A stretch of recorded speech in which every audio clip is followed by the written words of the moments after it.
পৃথিবীতে সবচাইতে শ্রেষ্ঠতম দোয়ার স্থান হলো মা বাবা। ওই মা বাবা যদি হাত পাতে আরশ পর্যন্ত পৌঁছে যায়, ওই মা বাবা যদি বদদুয়া করে, পৃথিবীর সব তীর সব টার্গেট মিস হতে পারে, কিন্তু মা বাবার বদদুয়া কখনো মিস হয় না, কখনো মিস হয় না।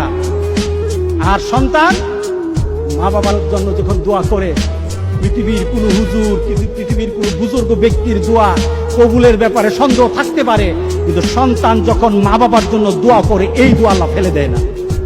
সুবহানাল্লাহ। কারণ মা বাবার এই দোয়াটা শিখিয়ে দিয়েছেন আল্লাহ সুবহানাহু ওয়া তাআলা, রব্বির হামহুমা কামা রব্বায়ানি সগীরা।